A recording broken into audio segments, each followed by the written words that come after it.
Okay, we're going to start on a new sutra. Does anyone have any questions or thoughts left over from anything else? We missed you last week, Tom. We didn't have any questions to start last week. Really? Yeah, it was a whole new experience.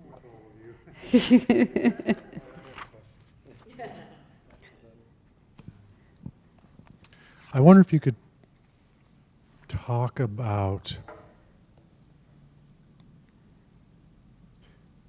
everyday life. We come to classes, we come to Sunday services, we go to Spiritual Renewal Week.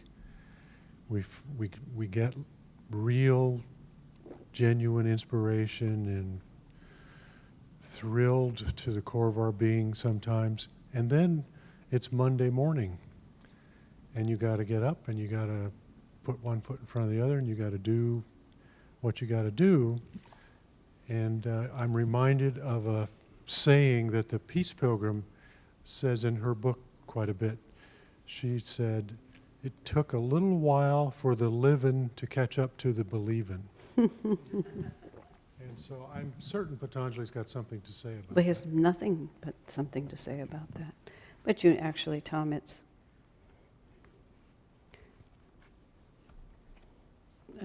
that's not a real question you just asked. It's kind of a trick question, in a sense, because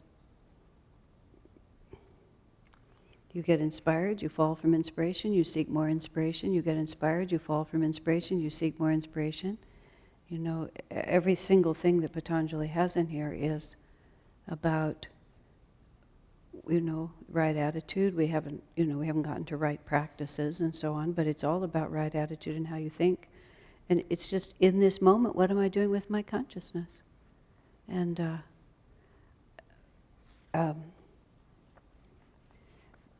there's no secret that hasn't been told to you. There's sort of there is no secret. What you just described is the way it is. And there's a thought somewhere in your mind that somebody's holding back on you. But they're not. I was actually contemplating just this morning.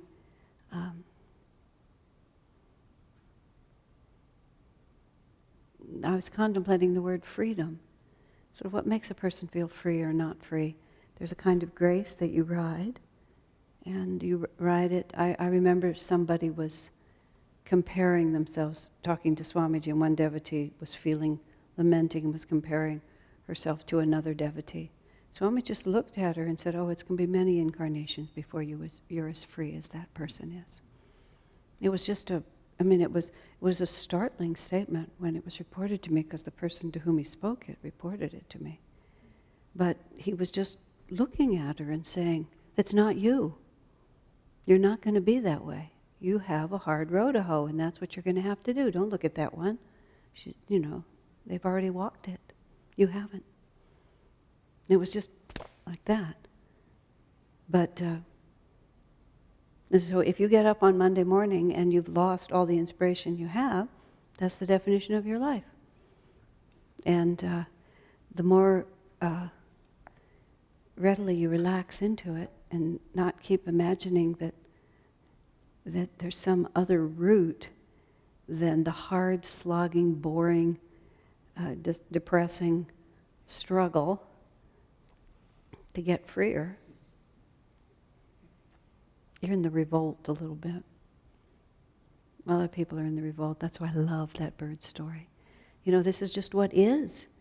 And I can rebel against it and go around over here thinking there's another answer. But by this point on your spiritual life, you keep coming back to this spot. Pretty much the answer to that is, wow, this is who I am. And if I don't like it, I got to just put in place what I already know. Fair enough? Marilyn behind you is waving her hand. I discovered something yesterday that might help. And I'm going to work on. I've been noticing that when I meditate or when I sit very still and try and center myself, that I feel really good. And but then it's like you can't walk and chew gum at the same time. Mm-hmm. So anytime I get into motion, I lose that centered feeling. But anyway, yesterday I was being super efficient, and I got a lot done. I was feeling really happy most of the time, except when, little things would go wrong with the computer or the copy machine. But then at the end of the day, I felt this letdown. And I thought, I never stopped to try and get centered again. Mm-hmm. I never, and I thought, I need to slow down. Even if it's every 5 minutes, I need to stop and feel that centered place, and that everything I'm doing is coming from there. Mm-hmm. So that's what I'm going to try and work on now, is just, not, because I think it was my ego that was being efficient. Mm-hmm. I guess. Well, Divine Mother was doing it, but I think I got to the point where I was just thinking I was doing it, and then I felt that letdown. And But what you're describing, what Tom's describing, is the spiritual path. yeah, It's just, you're centered, you're not. You're uplifted, you're not. It's easy, it's not. And that's why it takes so many lifetimes. but the more you can just keep reminding yourself to stay centered, The better off you'll be. yeah. So that's what I'm going to try doing. But you can't, to speak to Tom now, not to speak to you, Marilyn, but you can't imagine that there's any other route, and you can't be annoyed. Okay. Yeah. I give up. You have asked me this question approximately 1,000 times in different forms. Well, I keep hoping that there's an easy way out. I know, I get it. Yeah, and I keep looking for it for you, but haven't found it. But you see, there's nothing wrong with where you are either. I have been trying to edit for weeks this. I've been working on this book, which is the letters that I wrote over the last couple of years. I've been editing them into a book. I'm bored with saying that I'm editing them. You must be really bored with hearing them. For heaven's sakes, honey, why don't you finish the darn thing? Well, that's how I feel too. But anyway, this one question was just, it just never was coming out right. And I finally realized that I wasn't answering the question properly. And the question was, I keep making the same mistakes over and over again. Despite my best resolutions, I can't seem to keep my resolutions. I keep falling back. Finally occurred to me, both because I was thinking about the person I knew who wrote the letter. He's trying to work out somebody else's karma.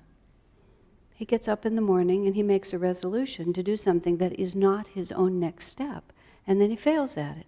Then he gets up the next morning and makes the same resolution, and then he fails at it. If you're sincere and you can't live up to the resolutions you keep making, it's because you're making the wrong resolutions. And those resolutions are usually karma that looks easier than yours, or karma that looks more better than mine. My actual problem is that I only meditate 30 minutes a day. If I just meditated 2 hours every morning, tomorrow I will meditate for 2 hours, and I failed again. But you succeeded perfectly in meditating 35 minutes, which is actually what your own next step is. It just isn't 2 hours. Because it was confusing me. Why would a sincere person fail continuously? Because they're trying to jump from here to there without all the effort required to go. Somebody else's karma. That's why Swami said to that woman, you'll do incarnations before you're as free as that person is. It seemed like such a brutal thing to say.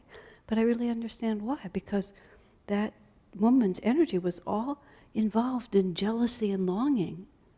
And she just wasn't doing the business at hand. And if she just did the business at hand, it'd be a whole lot better. Fair enough?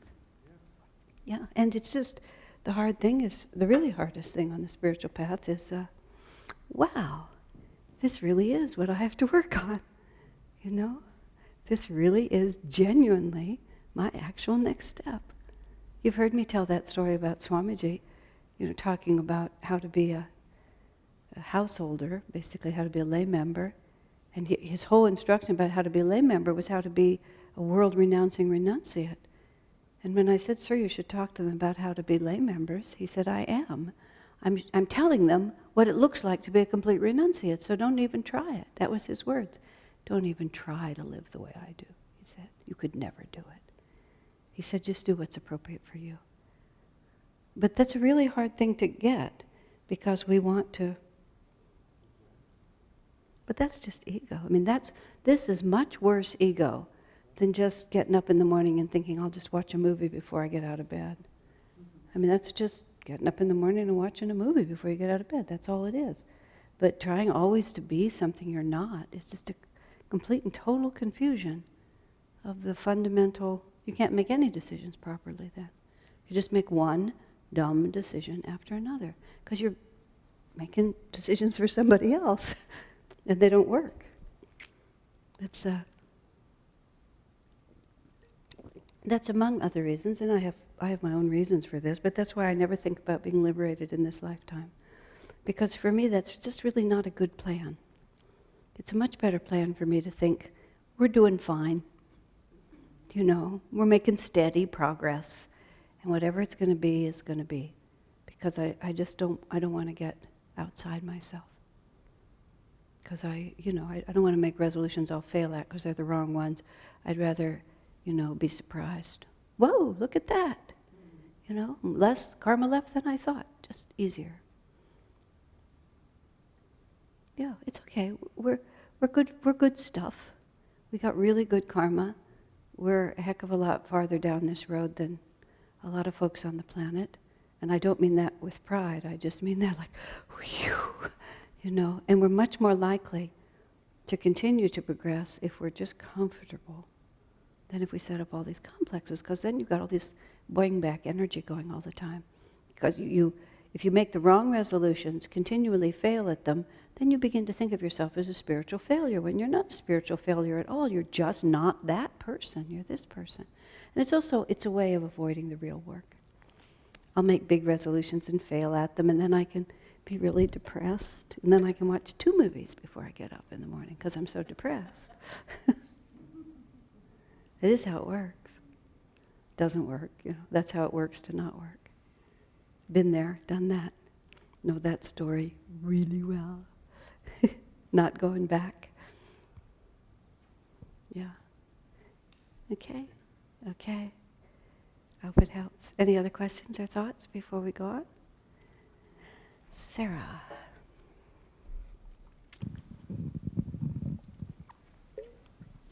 Well, I guess it's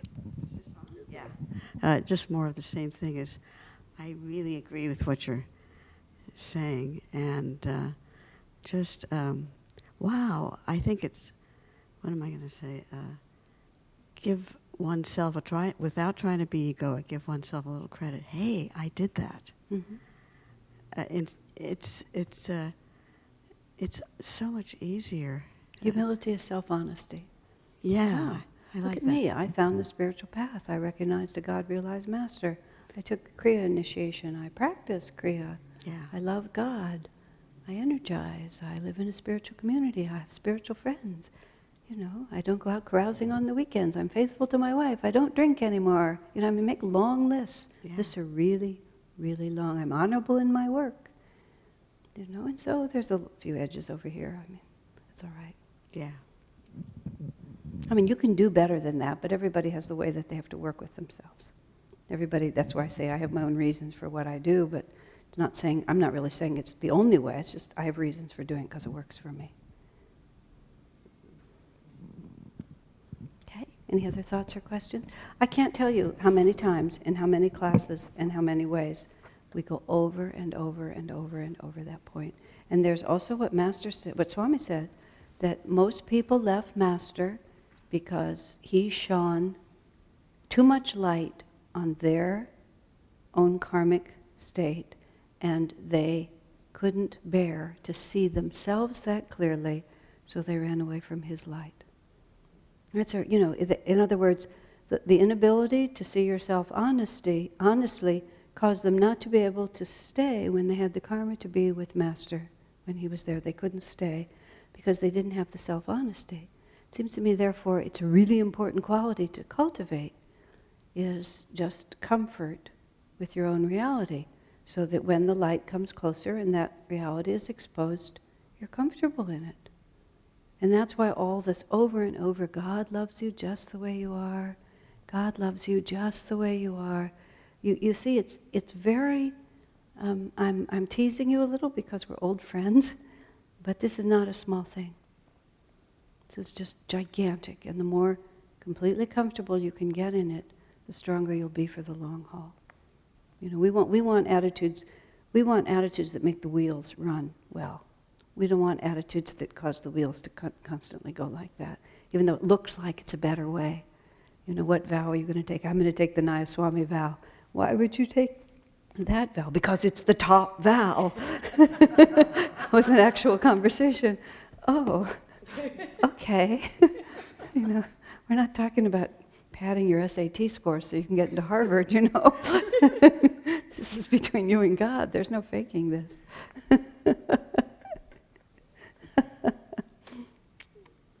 Think of little, was it Ramu? The postman who was it Lahiri was being pestered by someone who wanted the higher kriyas, and the little postman was asking Lahiri's grace to help him deliver his letters. Please, no more initiation, sir. He said, I have so much bliss from the one you've given me. Then Lahiri says to the other devotee, this is what a devotee really is. You know, don't think about these externals. Yeah. Okay. Speaking of Lahiri, he was born yesterday in 1820. Yeah, we had his birthday yesterday. You get those things in the email? Yeah. And his Mahasamadhi 4 days earlier. He was liberated before he was born. That's how I always remember. Okay, are we ready? Someday, in some perfect universe, we'll have a Kriya week every year this time. This is the time of year, you see, when we ought to have our Kriya Yoga week. When we have a world where everything supports our spiritual life, and we don't have any other conflicting. You know, every year when the mail is delivered on January 5th, I'm surprised. Isn't this, you know, aren't the banks closed today? How can we do regular business? But so far they still are open, so. But eventually they won't be. A few years, yeah. Okay. Sutra. I couldn't remember the word. Sutra. I kept wanting to say stupa, but that's definitely not the word. Sutra. Sutra, yeah, I know. When we were in Thailand, for some reason or another, we kept pronouncing Thai words with a Vietnamese accent, we pronounced Thai words so they sounded Vietnamese. You know, and our Thai hosts just thought it was the funniest thing they'd ever heard. How could you possibly make such a mistake? And everybody lives in their own world. Vietnamese, Thai. I mean, how could I possibly tell the difference? When you're inside of something, it's all perfectly clear to you. When you're outside of it, it's a total mystery. Language is just one thing. So stupa and sutra were just like all scrambled up in my head. By cultivating attitudes of friendliness, this is an amazing sutra actually. By cultivating attitudes of friendliness toward those who are happy, compassion for the unhappy, delight in the virtuous, and disregard for the wicked, the vrittis, the vortices of attachment and desire, remain in undisturbed calmness. Okay, you know, one of the things I love, both about the way Swami translated this and the way Patanjali wrote it in the first place, is that whereas Patanjali's Yoga Sutras, primarily because seemingly of the terrible translations and the worse interpretations that have characterized the study of this subject for so long, we're startled by words like friendliness. We just don't associate words like friendliness with Patanjali's Yoga Sutras. Somehow it's supposed to be more austere and more difficult than that. But the statement he makes here, which is basically how to keep ourselves in a state of even-mindedness and cheerfulness, this particular set of advice is really astonishing. Friendliness toward those who are happy, compassion for the unhappy. And as he talks about this, which is just a little bit of a distance, delight in those who are virtuous, and then disregard of the wicked. He's really defining exactly the way to conduct your human relationships, who to associate with, who not to associate with, and what attitude to have when circumstances bring you to places you may not want to be. One of the qualities that I remember, you know, it's not like it was so long ago that I have to strain my memory, that always made such a deep impression on me about Swami Kriyananda was actually his friendliness. And it was like, if you had asked me, what was it like to be with Swamiji? What was he like? it wouldn't have occurred to me, so he was very friendly. You know, it sounds a little insufficient, you know, to describe such a person. But the fact of the was, he was very, very friendly. And he was especially friendly to people whose vibrations attracted him. In other words, as the way he describes it in here, he talked about, you know, the people who are friendly. Exactly where does he put it? Well, he says it, you know, to those who are happy, because it's easier to give energy when there's positive energy coming back. And he's also talking here about being, this is just exactly what we were talking about, realistic about our own capabilities. He describes in here, Swamiji describes in here, how consciousness has magnetism, and magnetism has an effect on us. And just because we think we're capable of dealing with everybody's influence, if their magnetism is stronger than ours, their magnetism will convert ours. And if their magnetism is wicked or dark or unhappy, we won't necessarily be able to hold our positive attitude in the face of that. And this is where Patanjali says, if you behave this way, your vrittis will remain calm. They will not be disturbed by your relationships with people. This is also advice, a little bit what Marilyn was talking about how to hold ourselves centered, but nonetheless carry on in the relationships that we have to have with people. And Swamiji's extreme friendliness was much more than somebody running for political office. You know, you see these people, when Bill Clinton was our president, he was such a character and a half, you know, in the way he would go out there. And I was just remembering recently, I don't know, it was quite a number of years ago, I believe it was while he was still president, when he went to India, and how just phenomenally popular he was, and what an amazing quality that man had on a certain level of friendliness, but just putting himself out there. But it was all very, very much, I think he was a genuine lover of people. But also, of course, there was a lot of personal motive and egoic intention behind what he did. But still, he could generate a lot of magnetism. Swami's friendliness was a friendliness completely without motive.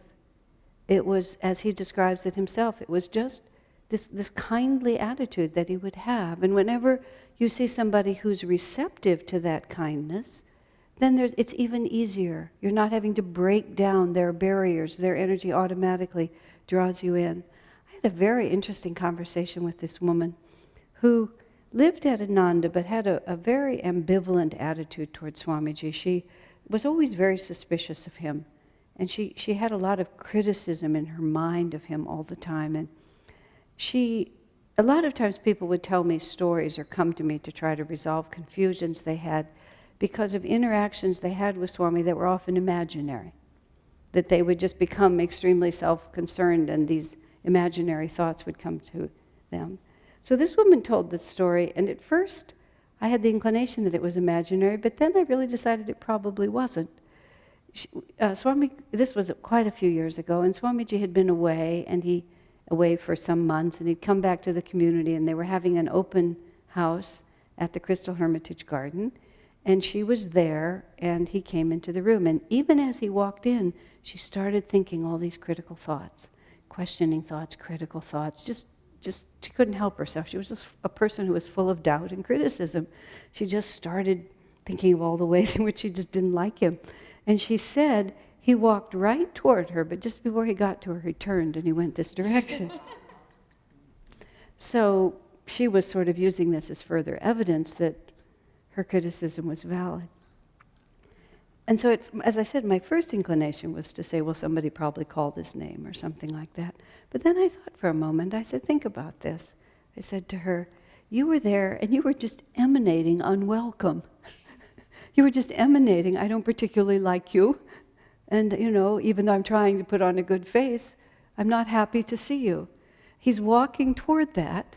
Why would he keep walking toward that? Why would he push himself upon someone who didn't even really want to talk to him? And so instead he saw happy magnetism over here, so he just went over toward it. I decided, true or not, it was worth her thinking about that. I remember a similar incident, not related to Swami. Two women in our community had a real disagreement, and one of them, both of them actually, liked to carry a grudge. And so they sort of were having this ongoing competition to see who could be more unkind to the other. And one of them decided that she was going to be nicer, but okay, so one woman is in our community kitchen and the other woman comes in. And when the second woman comes in, the first woman is full of seething negative thoughts.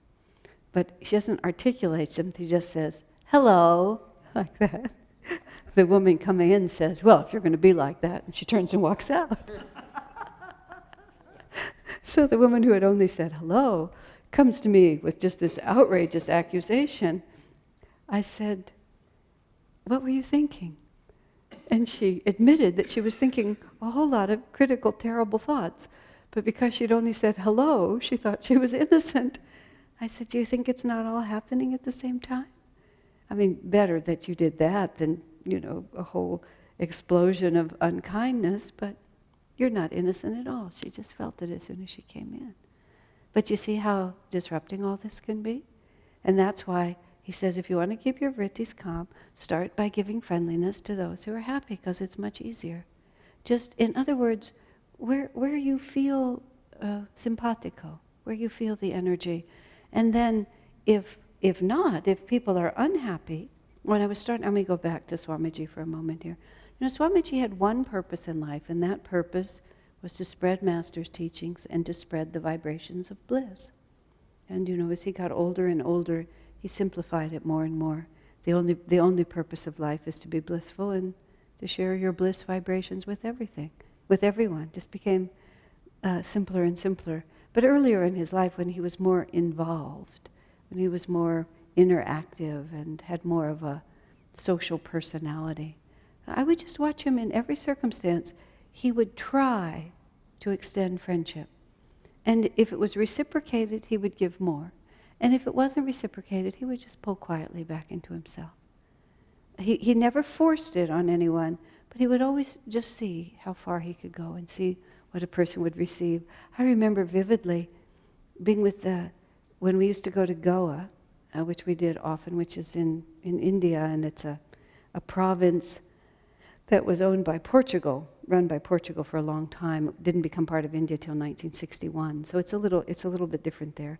And then when all the trouble happened in Kashmir, way up north, a lot of Kashmiris settled in Goa. And the Kashmiris are very dynamic people, and so they opened shops and started businesses and so on. And the Goans are a little more laid back. It's a little more palm trees, beach sort of attitude.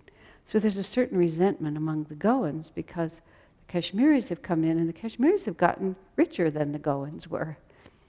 But so a lot of times if you start a conversation with a native Goan about the Kashmiris, you don't always get happy answers.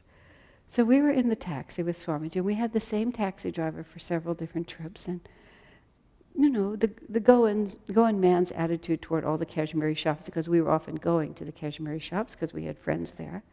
And the Goan taxi driver, was a little crabby about it. Swami all of a sudden starts in with this man about what are the native Goan handicrafts. And he starts talking to him about perhaps you could cultivate more handicrafts. We go to the Kashmiri shops because they have beautiful things, I haven't really seen that many nice things that were made by the Goans. Maybe you all should cultivate. Maybe you could learn from the Kashmiris. He just, but not in a scolding way at all. It's just like, how far can I take this relationship? I was so charmed by it. There we are going on a holiday, and he sees that the native people are unhappy, and he tries to fix their economy. Like, why not? I mean, friendliness is more than just a smile. It's really extending a helpful hand if it's possible to do so. I don't think that taxi driver really had the capacity to take it. But what was also interesting is that Swami particularly picked that same taxi driver for about 3 rides. And finally, when that conversation happened, then we changed over and started riding with someone else. It was like there was a certain possibility here, and he went as far as it could go. And then after that, it would have been giving your friendliness to an unhappy person. You know, it would have been pushing it at that point. So what he says after here is that compassion toward those who are unhappy means to tune in from a higher level, to feel with them their reason for it, but not to be affected by it personally. And this is why we're encouraged to have compassion for the unhappy person, but not necessarily try to impose our friendliness upon them. Because then what happens is we get all engaged. Now remember, all of this is about how to keep the vrittis calm. And this is, again, not unrelated to where we started today. One has to be really realistic, not merely in a theoretical sense, what one is really able to, what one may feel oneself potentially capable of doing, but actually what we really can do. I mean, at the particular age that I am in my life, I've realized I have to be more efficient about how I use my time. You know, the years are shorter at a certain point. There's fewer days in them, and there's fewer hours in every day. Something happens, and time becomes very, very much more precious, really, than it is when you're in your 20s and you just imagine that you have all the time in the world to do everything, and you can do a little of this and a little of that, and it doesn't matter if you get scattered for a year or two. But you know, when you're on the not so far side of 70, I'm pushing toward it. I've got a few years to go, but I'm pushing toward it. It's the next big one in my world. You know, there's not that many years left. So you don't want to scatter your forces. But you don't want to scatter your forces also for the reason that Patanjali says, because it ends up agitating your vrittis if you're working against the tide. So this is a very strong intuition. Again, I refer to Swami. He had a very intuitive sense about who he should relate to and how much he should give to them. And it wasn't always discernible, but it was clear once you were close to it. He was kind to everyone equally, but some would draw his energy. I remember a young man, we were somewhere in Europe. It doesn't really matter, but we were in a marketplace, in a market area in the evening, and a young man came up and asked Swamiji for money. And Swami opened his wallet and he looked at the man and he said, "You are a young, strong man. You should be working, not begging. I'm going to give you a little money, less than I could afford to give you, but just a little bit. You need to go out and work." Just like that, you know. It was like, you know, I'll relate to you, but I'll relate to you exactly, you know, where you need to be related to. I don't know if that was friendliness or exact, but it was like he didn't even just pass him by. He said, "I have a message for you, just right now." Yeah, he did wake him up. Whoa. Just interestingly, it's very interesting how you feel these things. I was with about 3 people from Ananda, and we were walking in Los Angeles, and there was a family on the sidewalk, and you know, people you never really quite know, and we all walked just by, and we got about a quarter of a block away, and there was just this collective thought. We all turned back, and we just sort of emptied our wallets into the hands of this family, and they just were overjoyed, and they got right up from the sidewalk, and they went off to do. They were actually stuck. Something had happened to them, and they'd gotten stuck. But you know, you feel it. And if you're centered in yourself, and not just randomly sort of dissipating your energy, you'll feel where you're really called to give. Whether it's compassion, which is looking at them from above. There's so many homeless people, and it doesn't always help you to give your energy to them. And Swamiji writes about this, because people have energy in their eyes, and if you're too close with them, when their magnetism is stronger than you, then it's going to be disturbing to your inner energy. But compassion is also a really, the way he defines it, it's a really beautiful word. He says, to tune in from a higher level, and which is to say, not from where they are, or not from. If you're afraid of people's unhappiness, this is something that I've talked about in the context of our pilgrimage trips to India. That some people I would find when we would go there, were afraid of what they were seeing. They didn't know how to integrate the more unsettled side of life. You know, we have these naive ideas. We just want everything to be good. And that's a stage called the revolt. That's part of the little bird's rebellion against the way things are. And I found from leading those trips to India and having to take a lot of people through their introduction to a place where there's a lot more poverty and a lot more social chaos on the street than you see mostly in America, than you mostly see in America, that people's ability to relate calmly was exactly equal to their ability to relate calmly to the difficult times they'd had in their own life. That if one has come to understand the place of struggle and suffering in personal growth, and the only way you can really understand it is if you've had those experiences yourself, gone through them, come out the other side, and realize that God knows what He's doing here. It's a kind of a cosmic understanding that God knows what He's doing here. It doesn't really have to be comfortable and nice to be okay. That, as Swamiji put it really well once, he said sometimes the shortest road to freedom, and sometimes the only road to freedom, is through pain and suffering. And when you're with someone who has colossal misunderstandings about whatever, about the consequences of their own actions, about the necessity for generosity, about the necessity for courage or for hard work. I mean, you can make a long list. Or people who are just completely unconscious of their own reality, of the way they act. When we first moved into the apartments where we now live, the first apartment David and I had was in building number 2. We had a one-bedroom apartment there, which we absolutely loved. We worked really hard to try to think how we could live there forever, but we couldn't even have a staff meeting in the living room. It was just impossible, but it was the perfect size, and we loved it personally. So we're living there, and the back of those apartments is right on the driveway, the back driveway. And when we first moved in, most of the tenants were the people who were in the property when we took possession of it. And we hadn't yet made the evolution. And it was a very transitory place, and most of the people who lived there were not great successes in life. Let's just put it like that. And early one Saturday morning, maybe the first Saturday morning, we were there at 6 o'clock. Somebody parked a car right outside our bedroom window, lifted up the hood, turned on the radio, full blast, and started doing his car repair right there.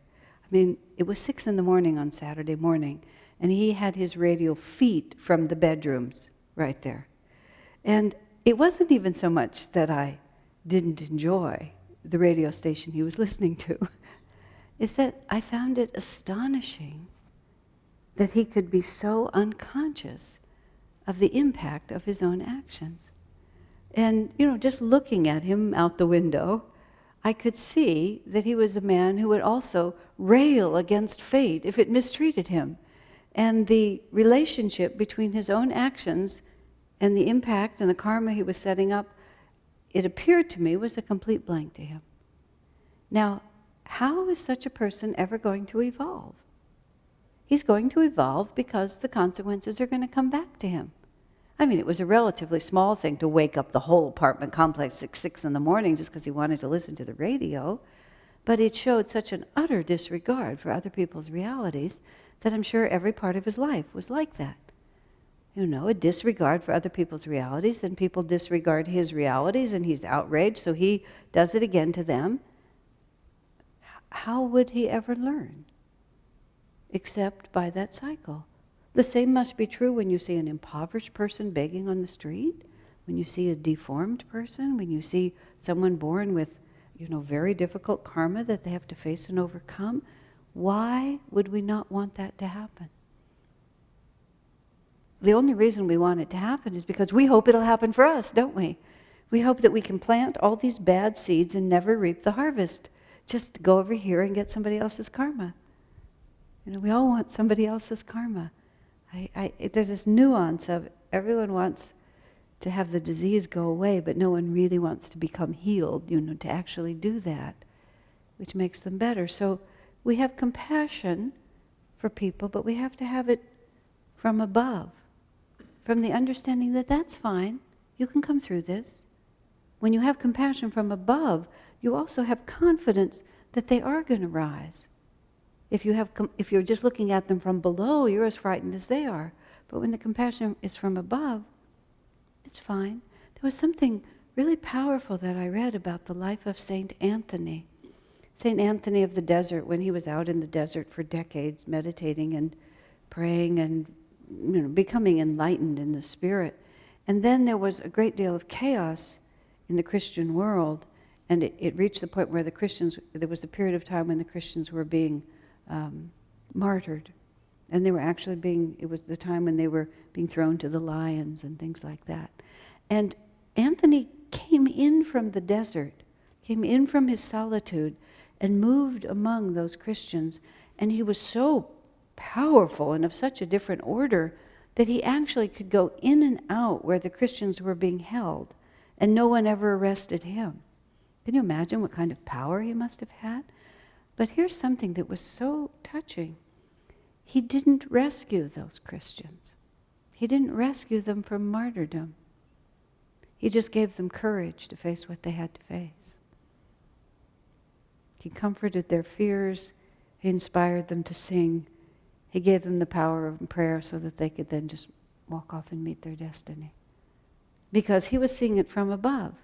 He was seeing that this was a necessary reality that they had to face, and he just helped them face it. You see, that's real. That's real love. I remember a woman friend, she had children whom she raised about as badly as you can raise children.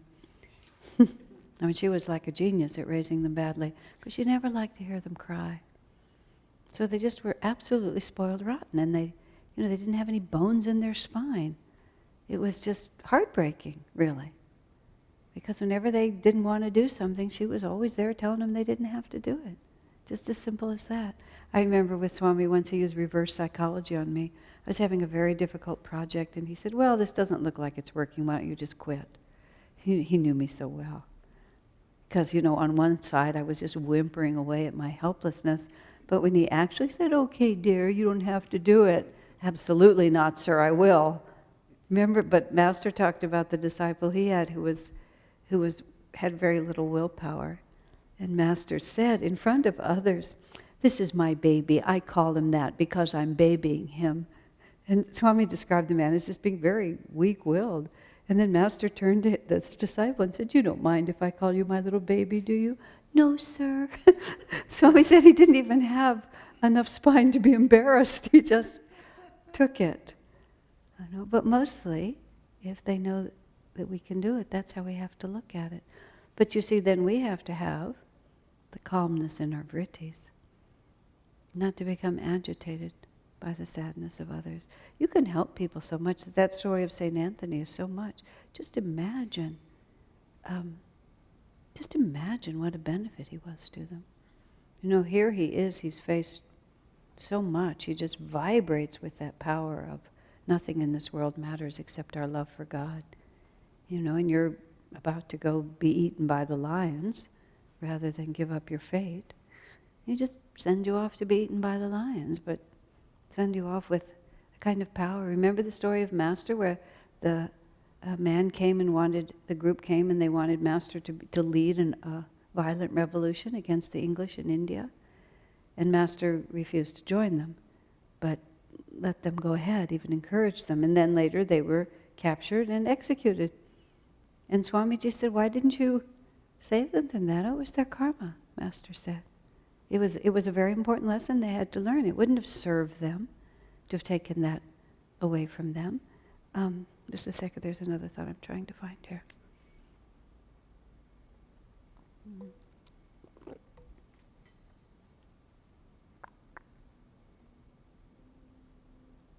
Well, I can't find it. It's just right on the edge, but it's gone away now.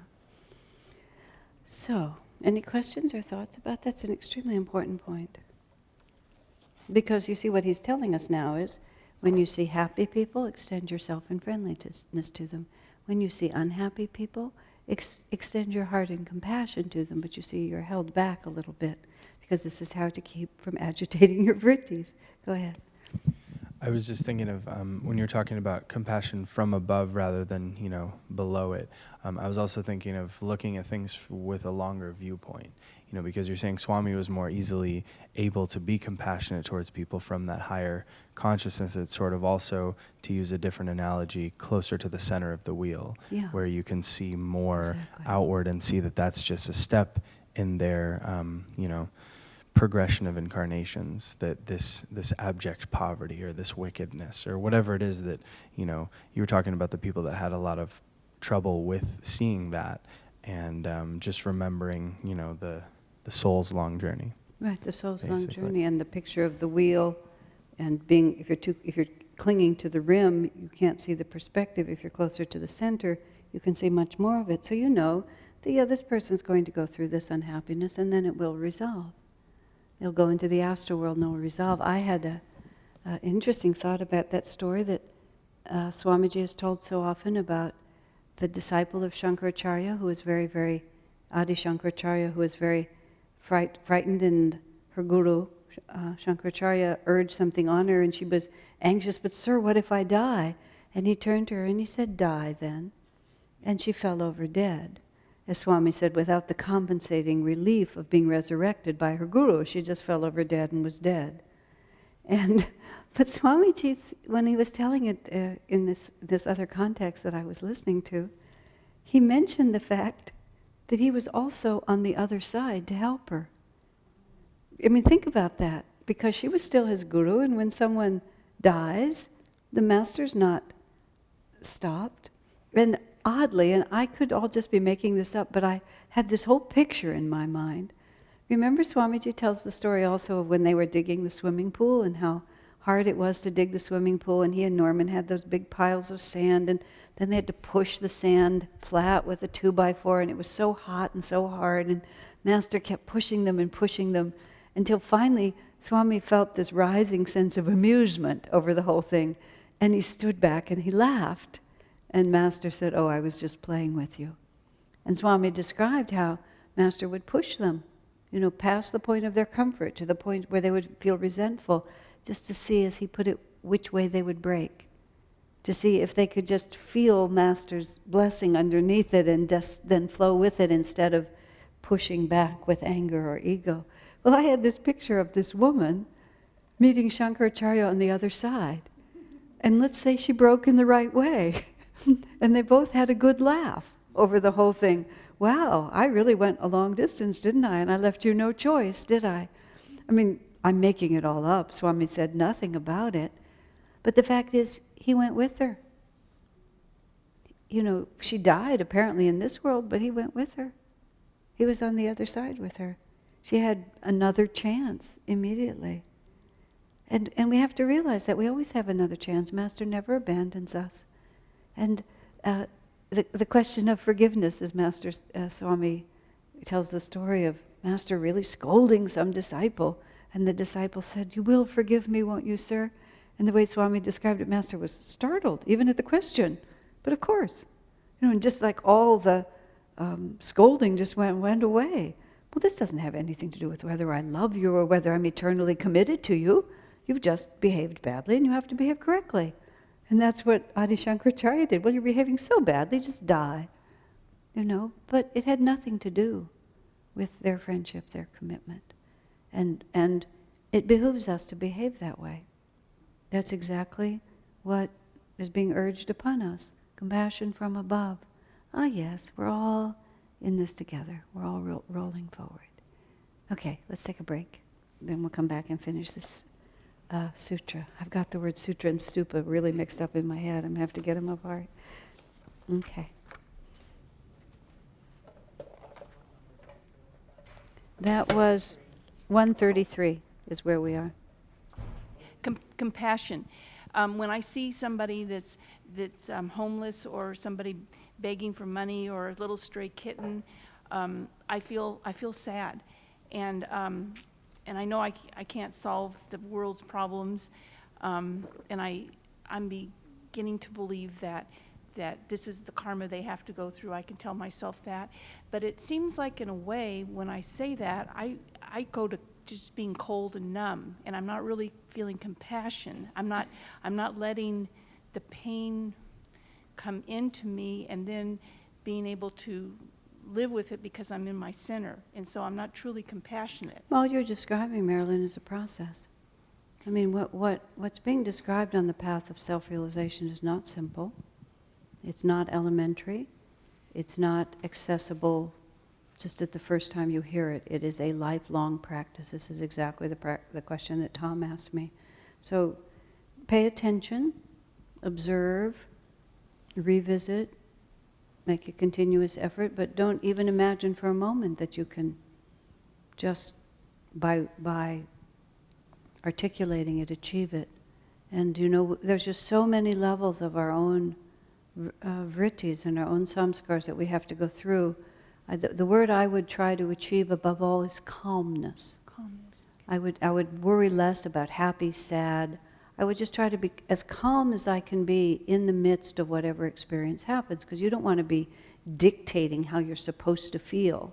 People become very insincere in their responses or superficial in their responses because they think that they're supposed to feel a certain way. But what we need to know is we have to know what our reality is, who we really are. We have to fearlessly be ourselves, and then we have to develop the capacity to then choose the state of consciousness we have. So while you're sorting all of that out, the most important thing is just to remain calm in the midst of it. You can be sad and calm at the same time, happy and calm at the same time. Just, isn't this interesting? Look what's happening. And then try to, as much as possible, understand it, reflect on it. Don't shy away from it, and then just, you have to work with it. It's more subtle than that. It's not so straightforward. Oh, I feel sad, I should feel happy. You know, I feel worried, I shouldn't feel worried. What's happening first?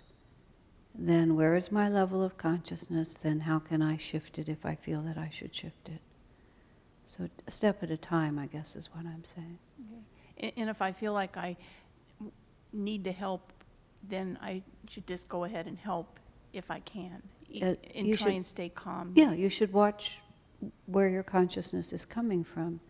The goal of the spiritual path is freedom from all compelling external realities, external to our divine self.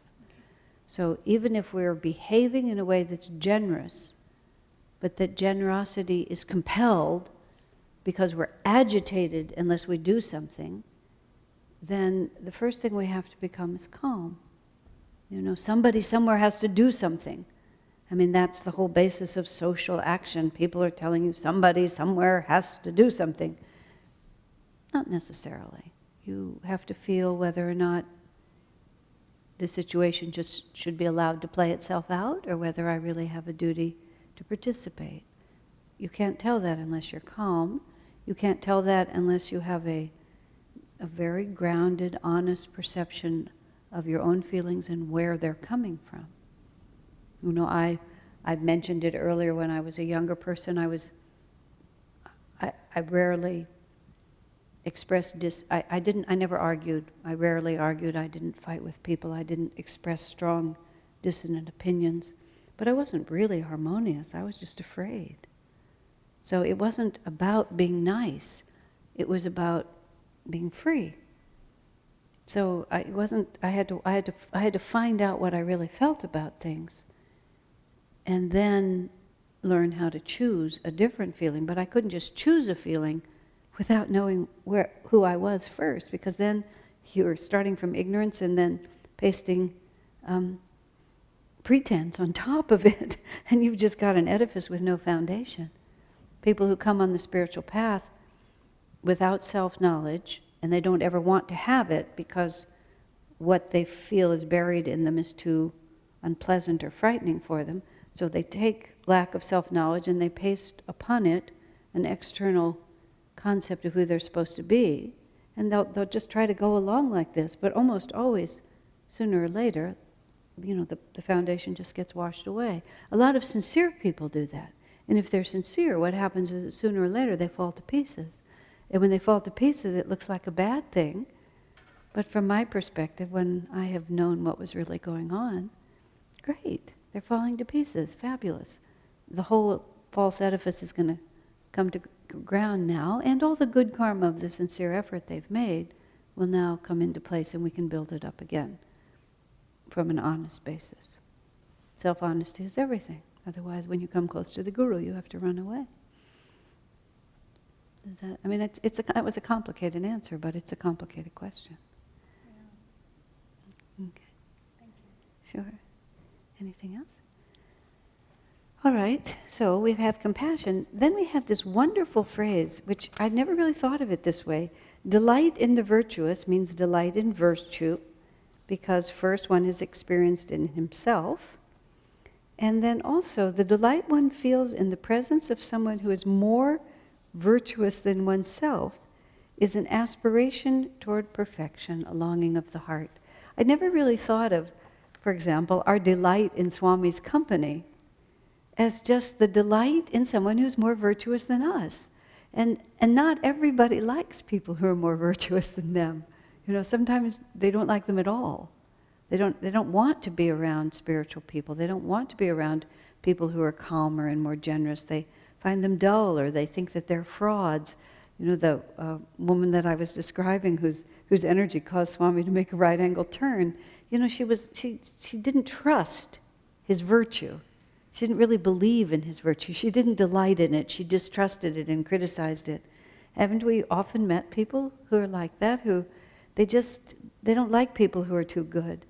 And then there's others who are we're so magnetized when we meet somebody who's really dear and really pure in their consciousness and pure in their expression and happy. And it's a very good sign to delight in the company of the virtuous. This is the good karma of being drawn to such people and having the good sense to really be there. Delight in the virtuous. And that's why we like our spiritual community. And why some people would think it's just like, what do you do there? You don't drink, you don't party, you don't carouse, you don't stab each other in the back. You know, like, what do you do? Well, we chant, we meditate, we talk about spiritual things.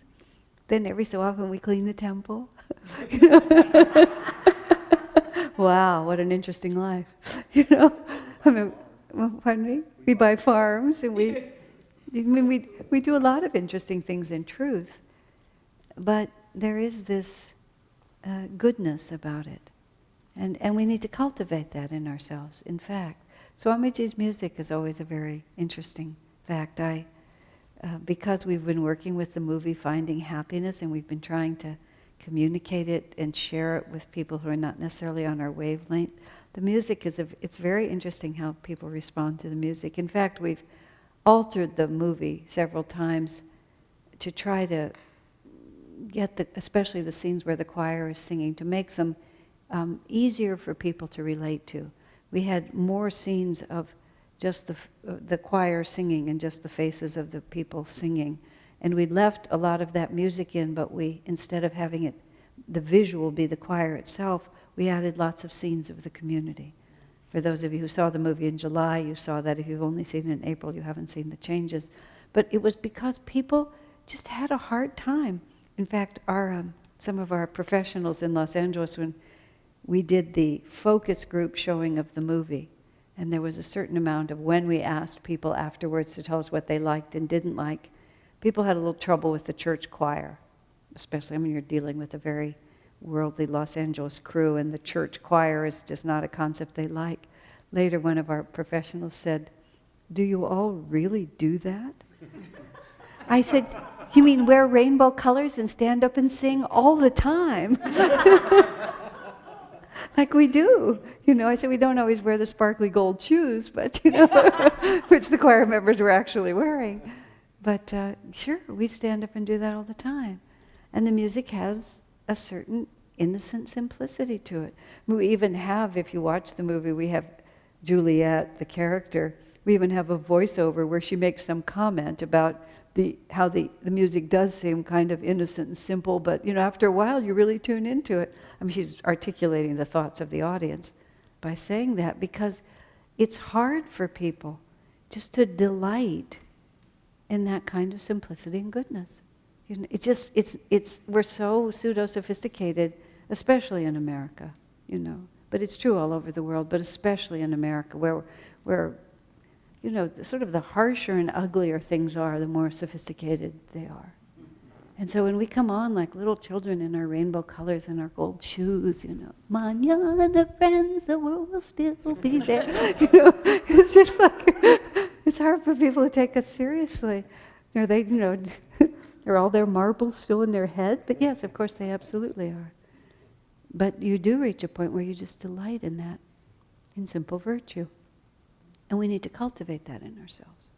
We need to fight against that pseudo-sophistication that thinks that somehow it has to be more jaded for it really to be good. And so here's Patanjali. How do we relate? We're friendly to the happy. We're compassionate to those who are unhappy. We delight in the virtuous. And then the last, and it's very important, we disregard the wicked. And then this is where Swamiji starts talking about the fact that whatever your vibration of consciousness, it exerts magnetism. And it's very naive of us to imagine, oh, I can handle that. Almost always, not always, but almost always, the I can handle that is just another way of saying I kind of still enjoy that energy. So I don't have to stay away from that. Why be so fanatical about it? My old drinking buddies, they're nice guys. We all were friends for a long time. I can handle it. But it's really there. It's a living force. And it exerts a power over us. Master said something about alcohol, drinking alcohol. He said strongly, he said, don't ever take a single sip of alcohol. He said, because you never know what samskars you might reawaken. He said you should never touch it. Some parents think, well, I'll introduce my children to it, I'll help them a little bit.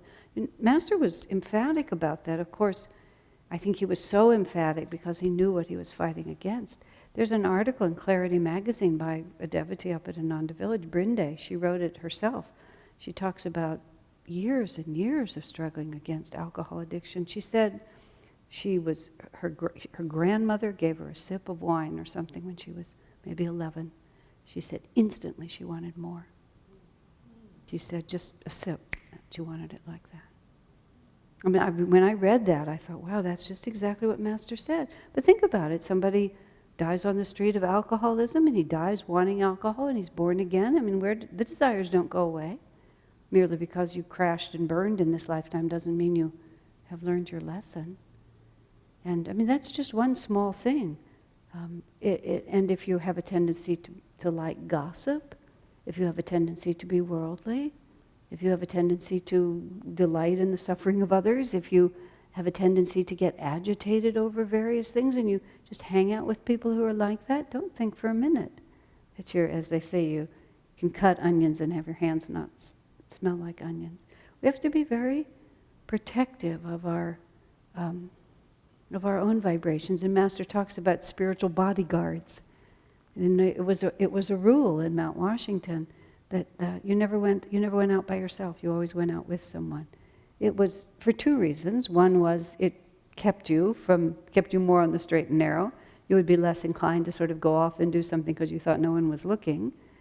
But also it just keeps your magnetism stronger. It was very interesting for me because I traveled with Shivani this time when I went to India, and usually I travel alone. And I must admit I really like to travel alone. I like being just completely anonymous, just nowhere by myself. There's a very nice feeling about that. But it was also really nice having there be two of us. Of course, I often travel with David, and it's always there, but recently I've traveled in these long trips by myself. But when there were two of us, the energy was much more than twice as strong. It's the only way I can put it. It was like there was never any veering from that energy. And it's a very real thing. Swamiji would always take people with him. I mean, once in a while he would go somewhere by himself, but almost always he would take people with him, both as an opportunity to help people, but also as an example. If you keep your group together, but Then when he talks about just simply disregarding the wicked, he said part of what the satanic force does is it makes you feel you have to relate to it. That was the phrase Swami used. He talked about when he was driving once, when he was in the period of time when he was earning money for Ananda, and he was working so hard and he was so busy. He said I think he was on one of the bridges. He was driving somewhere in the Bay Area, and he felt cold germs enter him. And he just didn't have time for the cold. And he said there was just this split second of feeling like, oh, I'm getting sick, I have to comfort myself, I'm getting sick. But then all of a sudden he thought, I don't even have to relate to this. And in a very loud voice, he ordered the germs, get out, like that. And he felt them run away. And he was very conscious of the fact that they were trying to persuade him that he had to relate to them. And to relate to them was to welcome them in some way. And so, but we just disregard it. And it's a very interesting word because you just disregard it. Somebody says something to you and you just disregard it. Somebody criticizes you and they're not accurate, you just disregard it. You don't contemplate and decide. We just let it go. So we find ourselves in the presence of wickedness. We don't have to think about it at all. We just go on with our thoughts on virtue, and if necessary, to keep a spiritual bodyguard around to keep that up. And we only tackle it when we know that we can be compassionate from above. In the cycle of the lawsuits that we were engaged in when Ananda was being really persecuted, and this really evil man, there's no other word for it, he was a really evil man, and he was the attorney on the other side. Swami actually described him as, quote, the closest thing to the personification of evil that we are likely to encounter in this lifetime. Wow. And the man was. And Swami had lots and lots of interactions with him, and mostly Swami just, essentially disregarded him. He had to interact because he was a lawyer asking questions, but he just disregarded the man. And then at one point, he just took him on just like this. And, it's right in the deposition. He just looked him right in the eye and he said, I don't know what you're like in your personal life, but in your professional life, he said, you are a sadist. You became a lawyer because you are a sadist, because it gives you a position of power from which you can hurt people. And he said, you find enjoyment in hurting people, and if that is not the definition of evil, I don't know what is. Wow. It was just like it just came out of nowhere. But just all of a sudden, we were just like this. Even the man, he was a little bit affected, but he shook it off as quick as he could. But I thought to myself, God brought these two men together for a real reason, and somewhere that's going to go into him. But it was just like, and then he went back to just disregarding him. He was evil, he was there, but Swami wasn't going to relate to it. Really quite something. My way of responding was I never talked to them. I just pretended that they didn't exist. That's actually, in truth, mostly the way I related to the SRF monastics most of the time too. It's like I felt hypocritical to be courteous, to be nice. I felt it unnecessary to be rude. Didn't seem right to be rude, so I just disregarded them. I realize now that's exactly the word. I pretended that they weren't there. I couldn't find any other way that seemed appropriate to me. So I just disregarded them, talked to them as little as possible, and just it's just like this, just like they're there, but I look here. And I never talked to the lawyers if I could help it. But it's a wonderful word. Because if you don't have the power, like Swami had, to face it, and occasionally, people had to. Vidura took somebody on once, he felt it was time and he just did it. But the rest, just don't. Be very, very conscious and careful. So there you have it. 4 principles for relating to the whole world. Practice it this week. Watch yourself. Just see what happens. It'll be fun to see how it applies.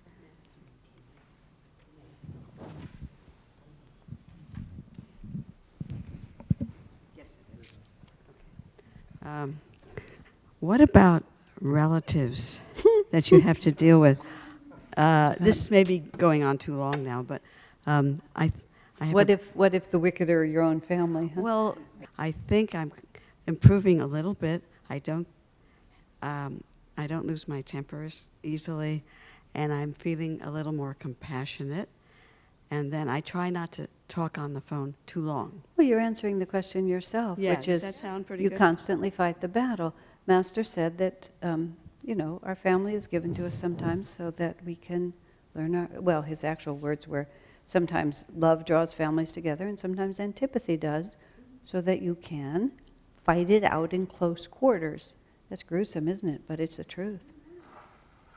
And if circumstances demand that you continually interact, you just have to say each time, well, I'm going to go into battle today, and I wonder whether the Kauravas or the Pandavas are going to win.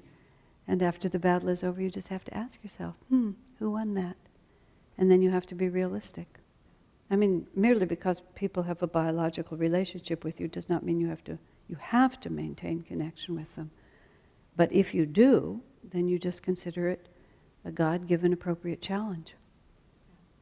Or you decide that I really don't have to relate to this. We may think that we have to, but we don't. So it's an entirely personal matter. There's no rules. You have to just make up your mind as to what's appropriate. People cut off relationships with their biological families.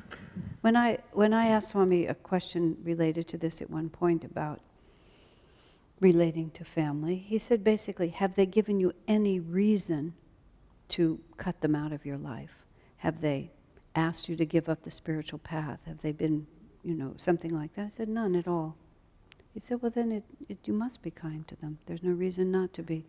At one point, years ago in my relationship with my parents, first my mother and then my father alternately at different times, my mother actually started crossing over to being very critical. And she wrote me one letter that was very inappropriate about my spiritual life. And I wrote back very simply, don't make me choose. Don't do this.